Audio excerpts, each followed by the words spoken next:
دو ایسی نعمتیں ہیں سامعین کرام، رسول اللہ صلی اللہ علیہ وسلم نے فرمایا حدیث کے اندر کہ دو ایسی نعمتیں ہیں جن کی اکثر لوگ قدر نہیں کرتے۔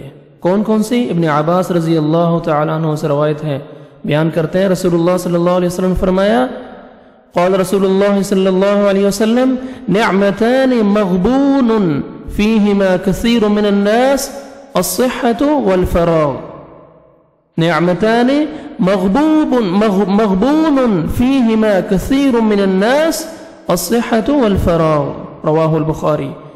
ابن عباس رضی اللہ تعالی عنہما نے بیان کیا، نبی صلی اللہ علیہ وسلم نے فرمایا دو نعمتیں ایسی ہیں کہ اکثر لوگ ان کی قدر نہیں کرتے، ایک صحت اور دوسری فراغت۔ وقت ہے، وقت کی قدر کریں، صحت ہے، صحت کی قدر کریں۔ ان چیزوں کے بارے میں اللہ سبحانہ وتعالی سوال کریں گے۔ ابن مسعود رضی اللہ تعالیٰ عنہ سے روایت ہے، رسول اللہ صلی اللہ علیہ وسلم نے فرمایا لا تزول قدم عبد يوم القيامة من عند ربه حتى يسأل عن خمس، قیامت کے دن بندے کے، ابن آدم کے قدم جو ہیں اپنے رب کے پاس سے نہیں ہٹیں گے جب تک 5 چیزوں کے بارے میں، 5 چیزوں کا سوال ان کا جواب نہ دے سکے، جب تک 5 چیزوں کے بارے میں بتا نہ سکے۔ کون کون سی 5 چیزیں؟ عن عمرہ فیما افنا، جو میں نے تجھے عمر عطا کی تھی، جو زندگی میں نے تجھے عطا کی تھی وہ تو نے کہاں گنوائی، کہاں تو نے ضائع کی۔ وعن شبابہ فیما افنا، جو میں نے تجھے جوانی عطا کی اس کو کہاں بتایا۔ وعن مالہ من این اکتسبہ، جو میں نے تیسرا مال تو نے کہاں سے کمایا۔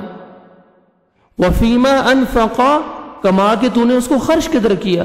وماذا عمل فیما علم، اور جو تو نے علم سیکھا اس پہ عمل کتنا کیا۔ یہ 5 چیزوں کا جب تک انسان جواب نہ دے اس کے قدم ہٹ نہیں سکیں گے اپنے رب کے سامنے سے۔ اللہ اکبر، یعنی میں نے جو تمہیں عمر عطا کی وہ تو نے کہاں ضائع کی، جوانی تو نے کہاں بتائی، تیسرا مال کہاں سے کمایا، چوتھا کما کے اس کو خرچ قدر کیا، 5واں جو تجھے علم سکھایا، جو تو نے علم سیکھا اس پہ عمل کتنا کیا۔ وقت زندگی کا نام ہے سامعین کرام، جس نے وقت کی قدر کی اور وقت کی اہمیت کو نہیں سمجھا اور اسے یوں ہی فضول باتوں اور فضول کاموں میں ضائع کر دیا، گویا اس نے اپنی زندگی کو ضائع اور برباد کر دیا۔ رسول اللہ صلی اللہ علیہ وسلم نے فرمایا کہ انسان سے اس کی عمر کے بارے میں سوال کیا جائے گا، اللہ نے جو اسے عمر عطا فرمائی تھی اسے کہاں لگایا تھا، جو وقت تجھے دیا گیا تھا اس کا استعمال کہاں کیا تھا۔ اگر اچھی جگہوں میں وقت کا استعمال کیا ہوگا اللہ اس کا صلہ ضرور عطا فرمائیں گے۔ لہٰذا اہل ایمان کو چاہیے کہ وہ وقت کی اہمیت کو سمجھیں، اس کی ناقدری کرنے سے باز رہیں، کیونکہ وقت کی ناقدری دنیا اور آخرت میں خسارے کا سبب ہے۔